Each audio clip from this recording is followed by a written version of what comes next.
Hello बच्चों। बच्चों इस लेक्चर में हम लोग पढ़ेंगे विद्युत फ्लक्स। ठीक है, विद्युत फ्लक्स या इलेक्ट्रिक फ्लक्स हम जिसे बोलते हैं वो पढ़ेंगे। और विद्युत फ्लक्स को समझने के लिए हमें एक चीज़ और समझना पड़ेगा, वो है क्षेत्रफल सदिश। जब तक हम क्षेत्रफल सदिश नहीं समझेंगे हमें विद्युत फ्लक्स के बारे में थोड़ा सा समझने में कठिनाई होगी। तो सबसे पहले हम लोग इसी के बारे में बात करते हैं, क्षेत्रफल सदिश की। ठीक है, क्योंकि क्षेत्रफल सदिश है, हम लोग यहाँ पे क्षेत्रफल को सदिश राशि मानते हैं। ठीक है, कहाँ पे? भौतिकी में, फिजिक्स में हम लोग क्षेत्रफल को एक सदिश राशि मानते हैं। और सदिश राशि है तो उसकी दिशा भी होगी। चलिए देखते हैं दिशा कैसे लेते हैं। तो हमें दो तरह की सतह मिलेंगी, यहाँ पर दो तरह के पृष्ठ मिलेंगे। या तो खुली सतह मिलेगी, खुली सतह जिसे हम बोलते हैं ओपन सरफेस। हमको ओपन सरफेस मिलेंगी। ओपन सरफेस में अब क्या क्या आती है खुली सतह में? खुली सतह में आपका आ जाएगा, है ना, आयताकार है, आयताकार, वर्गाकार, है ना। आयत हो गई, वर्ग हो गया, आयत हो गया, वर्ग हो गया, ट्रायंगल हो गया, वृत्ताकार डिस्क हो गई। ये सब क्या है? ये खुली सतह है। कैसी सतह है ये? खुली सतह। और बंद सतह में हमें क्या मिलेगा? बंद सतह में हमें मिलेगा घनाभ, है ना, घनाभ मिलेगा। घनाभ, मान लो ये घन है, इसे हमें घनाभ भी मिल सकता है। ठीक है, घनाभ भी मिल सकता है। घनाभ में थोड़ा सा लंबाई अलग हो जाती है, और घन में लंबाई चौड़ाई सब बराबर ही होती है। लंबाई, चौड़ाई, ऊंचाई सब बराबर होती है इसमें। LBH, है ना, ये हो गया घन, ये हो गया घनाभ। ऐसे ही हमें मिल सकता है कोण, सिलेंडर, है ना, बेलन, शंकु। इस प्रकार के जो क्षेत्र मिलेंगे, है ना, गोला, गोली सतह, गोला, स्फीयर, गोला, है ना, स्फीयर, गोली सतह। ये सब कैसी सतह है? ये बंद सतह है। ठीक है, तो खुली सतह के लिए हम लोग क्षेत्रफल सदिश क्या लेते हैं? खुली सतह के लिए क्षेत्रफल सदिश की दिशा तल के अभिलंबत ली जाती है। ठीक है, तल के अभिलंबत। देखिए हमारे पास एक बुक है, जैसे एक बुक है। अब ये क्षेत्रफल है, मान लो ये खुली सतह है, आयताकार सतह है। ऐसी वर्गाकार भी हो सकती है, रेक्टेंगल हो सकती है, मतलब आयताकार हो सकती है, त्रिभुजाकार हो सकती है ना, वृत्ताकार हो सकती है। ऐसी जो सतह होती हैं इनके लिए हम लोग क्षेत्रफल सदिश की दिशा इस सतह की लंबवत लेते हैं। सतह की लंबवत, इधर भी ले सकते हो सतह की लंबवत। ठीक है, सतह की लंबवत इधर, इन दो लंबवत सतह की लंबवत ली जाती है। ये लंबवत दिशा है, ये लंबवत दिशा है। इधर भी ले सकते हैं लंबवत दिशा, किसी एक दिशा ले लेना है, या तो लंबवत इधर या तो लंबवत इधर ले लेना है। ठीक है, सतह की लंबवत होती है। अगर ऐसी है ऊपर की ओर ले लो या नीचे की ओर ले लो, है ना, इधर दाएं ले लो बाएं ले लो, कोई फर्क नहीं पड़ता, इसमें कोई दिक्कत नहीं है। ये दाएं मेरा है, दाएं तरफ ले लो, बाएं तरफ ले लो। खुली सतह के लिए कोई दिक्कत नहीं है, ऊपर भी ले सकते हैं, अगर सतह ऐसी है तो ऊपर या फिर नीचे। तो खुली सतह के लिए क्षेत्रफल सदिश की दिशा हम लोग तल के लंबवत लेते हैं। ठीक है, अंदर या बाहर ले सकते हो, दाएं तरफ ले लो, बाएं तरफ ले लो, उसमें कोई दिक्कत नहीं है। तो खुली सतह के लिए जो क्षेत्रफल सदिश की दिशा होती है, ठीक है, खुली सतह के लिए क्षेत्रफल सदिश की दिशा तल के लंबवत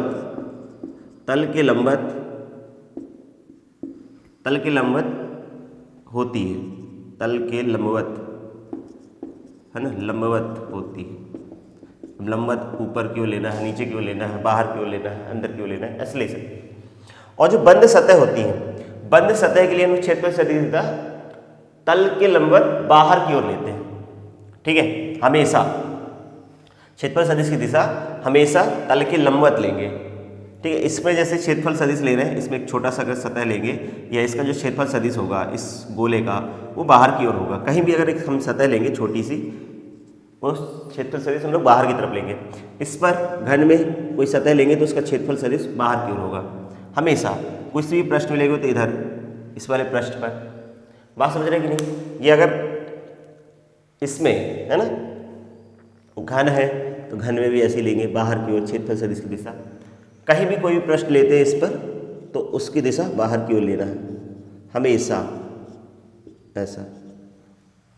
तो अगर बंद सतह होती हैं तो क्षेत्रफल सदिश की दिशा हमेशा तल के लंबवत बाहर की ओर लेते हैं, है ना। बंद सतह के लिए क्या करते हैं, बंद सतह के लिए, बंद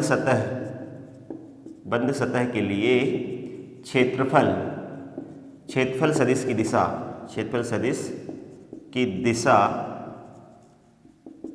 पृष्ठ के लंबवत बाहर की ओर लेते हैं। पृष्ठ या तल के लंबवत कहाँ लेते हैं, तल के लंबवत बाहर की ओर ली जाती है, बाहर की ओर ली जाती है या लेते हैं, ऐसे भी याद रख सकते हैं, ली जाती है। समझ में आ रहा है अंतर। अगर खुली सतह है तो तल के लंबवत ले लो, तल के लंबवत हमेशा, चाहे बाहर ले लो चाहे अंदर ले लो, इसको दिक्कत नहीं। लेकिन अगर बंद सतह है तो क्षेत्रफल सदिश की दिशा, अगर ये वाली सतह है इसके ऊपर की ओर लेंगे, अगर ये वाली सतह लेंगे तो इसका क्षेत्रफल सदिश इधर लेंगे, अगर ये वाली सतह लेते तो इसका क्षेत्रफल सदिश इस तरफ होता। बात समझ आ रही। अगर नीचे वाली सतह लेते तो इसका क्षेत्रफल सदिश नीचे की तरफ जाता। तल के लंबवत, क्योंकि ये बंद सतह का एक पार्ट है, एक भाग है। अगर सिर्फ खुली सतह है, अकेली है, फिर क्षेत्रफल सदिश से लंबवत बाहर की ओर लेते हैं, बाहर की ओर या अंदर की ओर लेते हैं, कोई दिक्कत नहीं, उस तरफ भी ले सकते हैं ना, उसकी दिशा। लेकिन अगर बंद सतह का वो एक भाग है, अगर वो सतह बंद सतह का एक भाग है तो उसका जो क्षेत्रफल सदिश होगा वो हमेशा तल के लंबवत लेना है। इतनी बात याद रहेगी थोड़ा सा। चलिए, अब हमने जान लिया कि ये क्षेत्रफल एक सदिश राशि। अब बात करते हैं विद्युत फ्लक्स की, ठीक है, जो इंपॉर्टेंट है हमारे लिए। थोड़ा सा ये याद रखें, आपको दिक्कत नहीं जाएगी।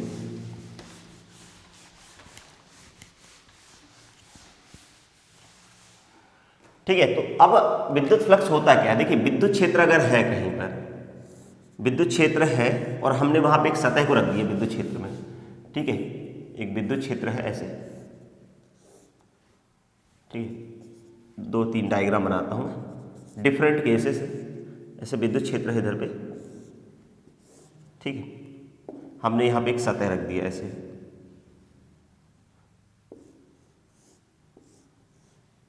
ऐसा, और तीसरी कंडीशन है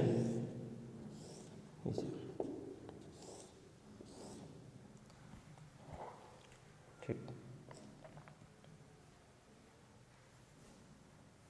या हम मान लेते हैं कि यहाँ पे सतह ऐसी रखी है, थोड़ा सा विद्युत क्षेत्र इंक्लाइन है ऐसे, कोई दिक्कत नहीं, मान सकते हैं।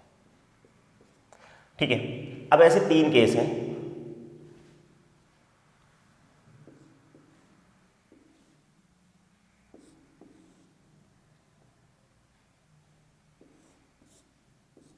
ये हमने ऐसे 3 सतह रख दी, मतलब 3 केस हैं, ठीक है। ये विद्युत क्षेत्र है, ये विद्युत क्षेत्र है, ये एरो जो बता रहे हैं, हमने पढ़ा था इसके पहले विद्युत क्षेत्र की तीव्रता। विद्युत क्षेत्र की तीव्रता या विद्युत बल रेखाएं हम लोगों ने सीखा था। विद्युत बल रेखाएं क्या होती है, विद्युत क्षेत्र को प्रदर्शित करती है। तो यहाँ पे विद्युत बल रेखाएं समांतर है, समदूरस्थ है, मतलब एक समान विद्युत क्षेत्र है। तो ऐसे अब इस पृष्ठ से हमने किसी भी सतह को अगर हमने एक विद्युत क्षेत्र में रखा है, ठीक है, किसी भी सतह को अगर हम विद्युत क्षेत्र में रखें तो उस सतह से कितनी विद्युत बल रेखाएं गुजर रही हैं। इस अगर हम एक सतह रख रहे हैं, इस सतह से कितनी विद्युत बल रेखाएं गुजर रही है ना। किसी भी चालक से विद्युत बल रेखाएं गुजरती हैं, ऐसा नहीं कि रुक जाएंगी, ठीक है। किसी भी चालक से, कंडक्टर से इलेक्ट्रिक फील्ड लाइंस गुजर जाती हैं, पास कर जाती हैं, गुजरती हैं। तो इन गुजरने वाली बल रेखाओं की संख्या को ही विद्युत फ्लक्स के नाम से जानते हैं।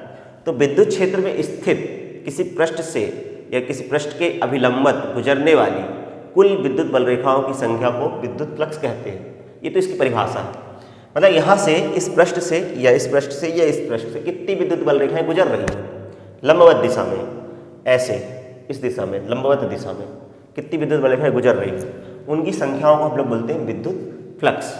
विद्युत क्षेत्र में स्थित किसी पृष्ठ के अभिलंबत गुजरने वाली विद्युत बल रेखाओं की संख्या को ही हम लोग विद्युत फ्लक्स कहते हैं। इस वाली सतह से कितनी विद्युत बल रेखाएं गुजर रही, इस वाली से कितनी गुजर रही, इस वाली से कितनी गुजर रही, ठीक है।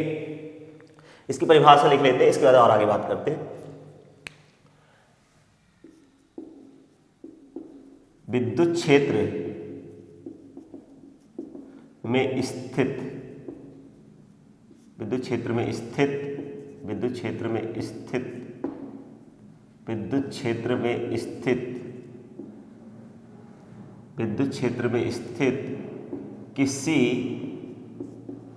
पृष्ठ के अभिलंबवत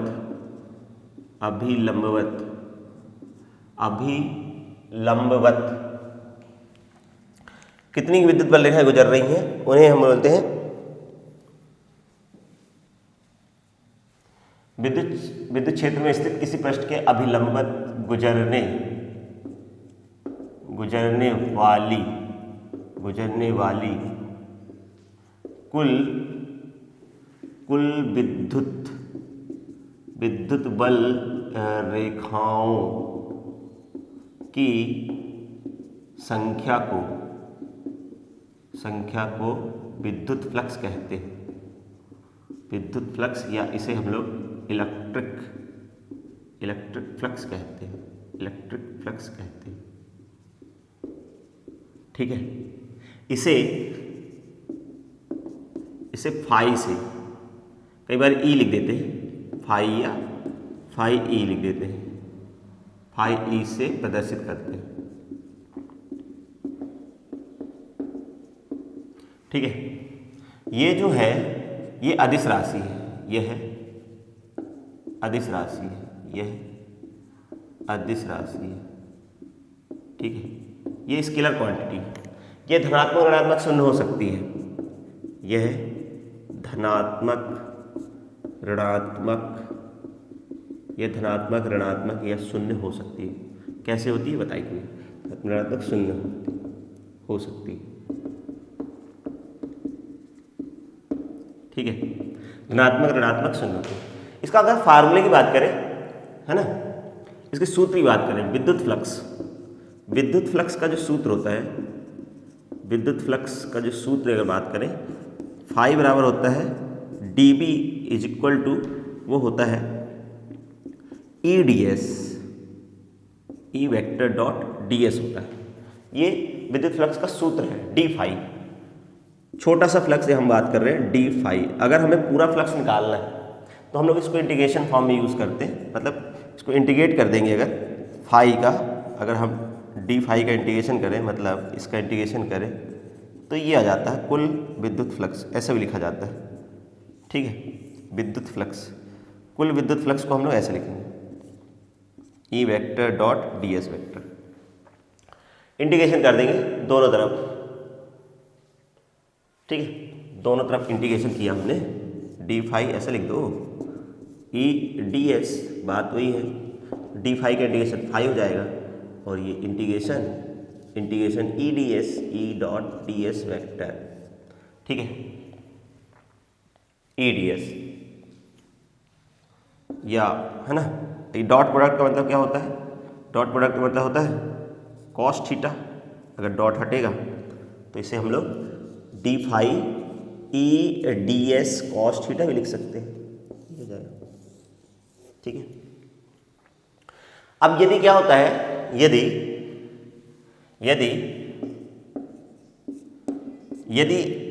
E एक समान है, अगर E एक समान है ना, विद्युत क्षेत्र की तीव्रता एक समान है, विद्युत क्षेत्र एक समान है, तो फिर क्या होगा? अपन लोग इसे ऐसे भी लिख सकते हैं, EDS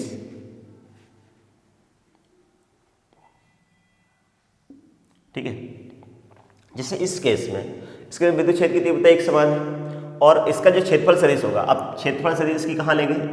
यहाँ ले लेते हैं, ये क्षेत्रफल सदिश है, इसका क्षेत्रफल सदिश इधर है ds वेक्टर, इसका क्षेत्रफल सदिश कहाँ होगा? इधर होगा ds, ये होगा, इसके बीच में कोई एंगल होगा थीटा। अगर E एक समान है तो E बाहर कर देंगे, है ना, और क्षेत्रफल भी देखिए यहाँ पे, तो अगर E एक समान है तो E को बाहर कर देंगे, इसमें E ds cos थीटा लगा दिए तो E तो बाहर हो गया। पहली बात E ds cos 0 डिग्री है, cos 0 डिग्री है, cos 0 degree E ds cos 0 1 हो गया। E तो कांस्टेंट है, E को बाहर करेंगे, ds क्या हो जाएगा?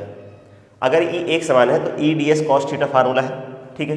तो cos थीटा, यहाँ पे थीटा क्या है? देखो थीटा, क्षेत्रफल सदिश इधर लेंगे और E वेक्टर ये है, E वेक्टर और क्षेत्रफल सदिश के बीच में जो कोण है वो 0 डिग्री है। यहाँ पे थीटा जो है 0 डिग्री है। यहाँ थीटा जो होता है, थीटा क्या होता है? ये होता है E वेक्टर तथा ds वेक्टर के बीच कोण होता है, के बीच कोण होता है, कोण है, ठीक है। अब अभी मैंने बताया था छेदफल सदिश, इस वाले के लिए छेदफल सदिश हम कहाँ लेंगे, इस सतह के लंबवत, इधर विद्युत क्षेत्र की दिशा में ले लिया, तो थीटा की वैल्यू कितनी होगी 0 डिग्री, cos 0 1 होता है, cos 0 1 कर, फिर ई कांस्टेंट है, ई को बाहर करते हैं ds, तो ds और ds का इंटीग्रेशन s मतलब इस सतह का क्षेत्रफल आ जाएगा, इस पूरी सतह का क्षेत्रफल, ds का क्षेत्रफल, मतलब यहाँ पे एक छोटा सा एलिमेंट लेंगे ds जिसका क्षेत्रफल है, तो ds जोड़ेंगे तो क्या होगा, छोटे छोटे अवयवों को जोड़ेंगे तो इस पृष्ठ का पूरा क्षेत्रफल आ जाएगा। तो हम इसे ऐसा भी लिख सकते हैं यहाँ पे, तो क्षेत्रफल गुणित विद्युत क्षेत्र की तीव्रता गुणित विद्युत क्षेत्र की तीव्रता गुणित क्षेत्रफल है ना, क्षेत्रफल का मान यहाँ पे। तो इस केस में यहाँ पर, ठीक है, इस केस में थीटा की वैल्यू कितनी है 0 डिग्री है, इसलिए जो फ्लक्स होगा वो ES होगा इस फार्मूले से। इस केस में क्या है, इस वाले में सेकंड वाले केस में थीटा की वैल्यू कितनी है, सेकंड वाले केस में थीटा की वैल्यू 90 डिग्री है, कितनी है, थीटा की वैल्यू 90 डिग्री है, थीटा की 90 डिग्री है, तो इसलिए फाई की वैल्यू कितनी जाएगी, cos 90 0, क्योंकि इस वाली सतह से फ्लक्स गुजरेगा क्या, नहीं गुजरेगा। अगर ये पृष्ठ ऐसे रखा हुआ है ना, ये पृष्ठ अगर ऐसे रखा हो तो इससे विद्युत बल रेखाएं गुजरेंगी, लेकिन अगर ये पृष्ठ ऐसे रखा हुआ है ऐसे, तो इसका क्षेत्रफल सदिश इधर होगा, तो यहाँ से विद्युत बल रेखाएं, कुछ विद्युत बल रेखाएं इधर गुजर जाएंगी और कुछ विद्युत बल रेखाएं इधर गुजर जाएंगी, तो इससे कम विद्युत बल रेखाएं गुजर पाएंगी, कुछ ऊपर से जा रही हैं, कुछ नीचे से जा रही हैं, बहुत कम विद्युत बल रेखाएं इससे गुजर पाएंगी। तो इसका मतलब इससे गुजरने वाला जो विद्युत फ्लक्स है वो शून्य है, क्योंकि यहाँ पे क्षेत्रफल सदिश ऊपर है और ये इधर है, तो थीटा की वैल्यू कितनी हो जाएगी 90 डिग्री, और cos 90 0 होता है, इसलिए इस सतह से गुजरने वाला फ्लक्स कितना हो जाएगा 0 यहाँ इस वाले केस में। और इस केस में क्षेत्रफल सदिश इधर है और विद्युत क्षेत्र हमने थोड़ा सा इंक्लाइन लिया है, ऐसे लिया है ना, तो इसलिए यहाँ पे थीटा की वैल्यू होगी, तो यहाँ से जो गुजरने वाला फ्लक्स होगा वो कुछ ना कुछ तो होगा, वो डिपेंड करेगा थीटा पर, ठीक है, थीटा की वैल्यू जितनी हो वो रख देंगे हम लोग। तो यहाँ पे जो लगेगा EDS cos थीटा लगेगा फ्लक्स, ई तो कांस्टेंट है, DS थीटा पे डिपेंड करेगा, थीटा रख लेंगे, थीटा की वैल्यू रख दोगे और क्षेत्रफल की वैल्यू रख दोगे E, ठीक है। तो यहाँ पे जो आएगा ES cos थीटा लिख सकते हैं हम लोग, ES cos थीटा, ठीक है, बस थीटा की वैल्यू रख देंगे, क्षेत्रफल की वैल्यू पता है, तो ये फार्मूला लग सकता है।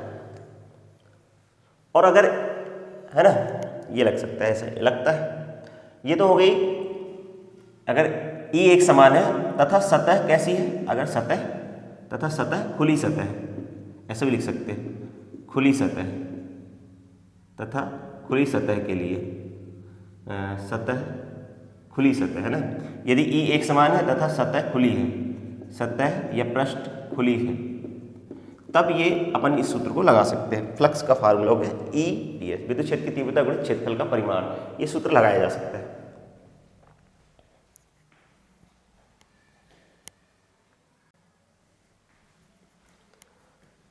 अब बात करते हैं अगर सतह बंद होती तो क्या होता। बंद सतह के लिए क्षेत्रफल हम लोग इसे कैसे लगाएंगे। बंद सतह के लिए देखो है ना, बंद सतह के लिए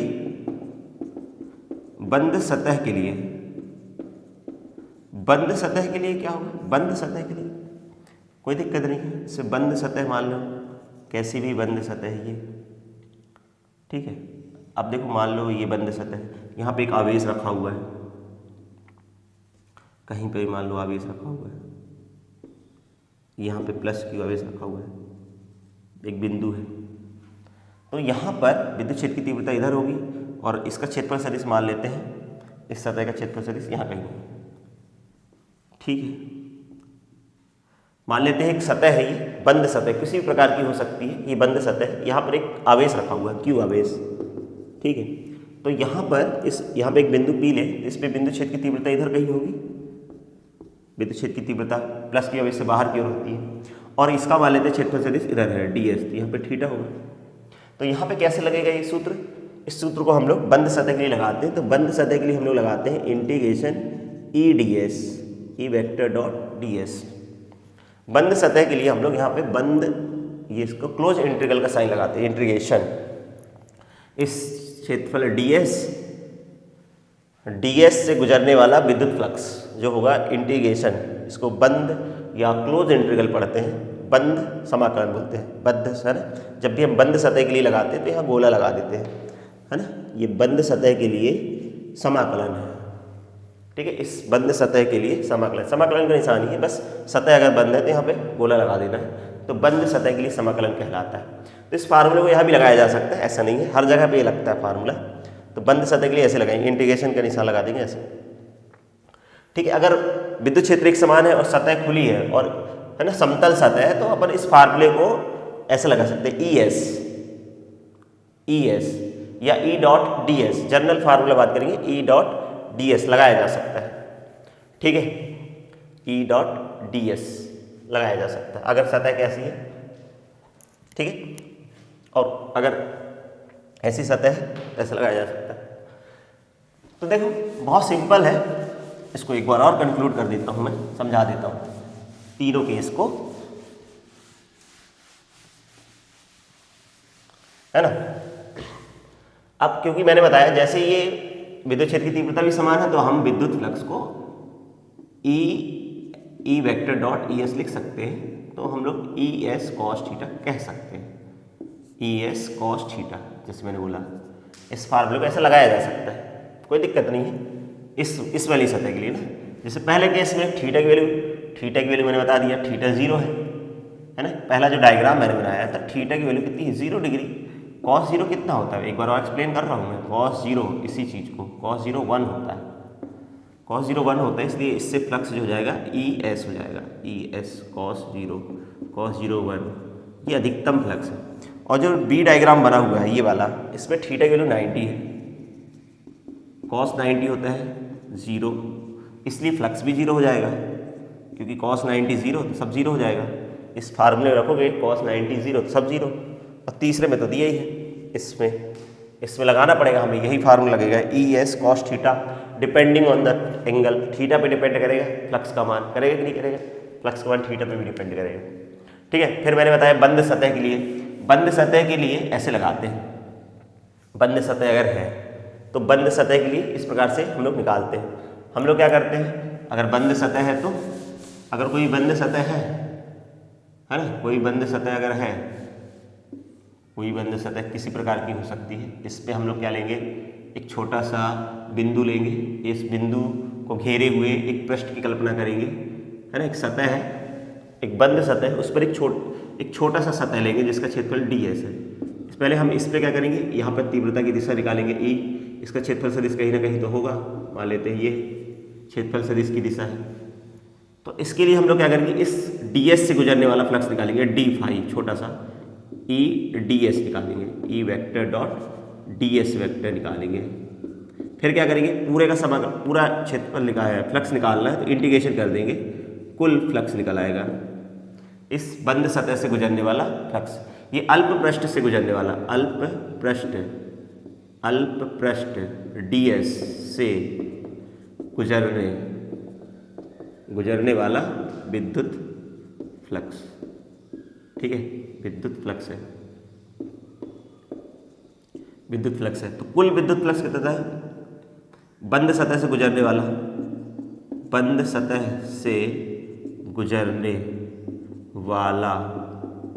कुल विद्युत फ्लक्स, इस फार्मूले से निकले कुल विद्युत फ्लक्स, इंटीग्रेशन कर दिए, इंटीग्रेशन ई डी एस, ये फार्मूला लगेगा बंद सतह के लिए, कुल विद्युत फ्लक्स,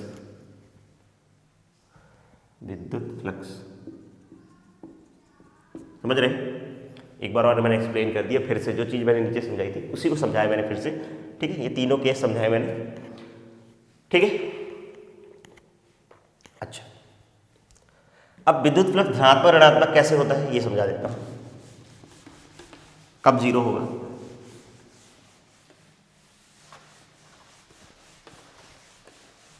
फिर हम लोग इसका मात्रक और विमी सूत्र भी देखेंगे विद्युत फ्लक्स का,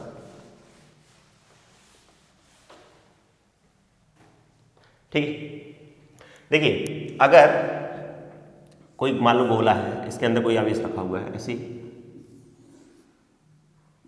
नेगेटिव और एक प्लस भी रखा है, इधर माइनस भी, तो क्या होगा देखिए यहाँ से, क्योंकि हमें पता है विद्युत बल रेखाएं धनात्मक आवेश से बाहर की ओर निकलती है, ये पता है, हमने सीखा था विद्युत बल रेखाएं धनात्मक आवेश से बाहर की ओर निकलती हैं और ऋणात्मक आवेश की ओर आती हैं। ऐसे ही होता है, ऐसे ही होता है, विद्युत बल रेखाएं ऋण आवेश की ओर आती है और धन आवेश से बाहर की ओर जाती है, ऐसा।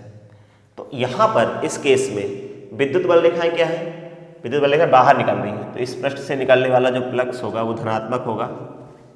बाहर निकलने वाले फ्लक्स को हम लोग क्या मानते हैं, बाहर निकलने वाले फ्लक्स को हम लोग धनात्मक मानते हैं और अंदर जाने वाले फ्लक्स को ऋणात्मक मानते हैं। बाहर निकलने वाले, बंद सतह से निकलने वाले फ्लक्स को हम लोग क्या मानते हैं, बंद सतह से निकलने वाले फ्लक्स को धनात्मक। यहाँ पे फ्लक्स क्या है, धनात्मक।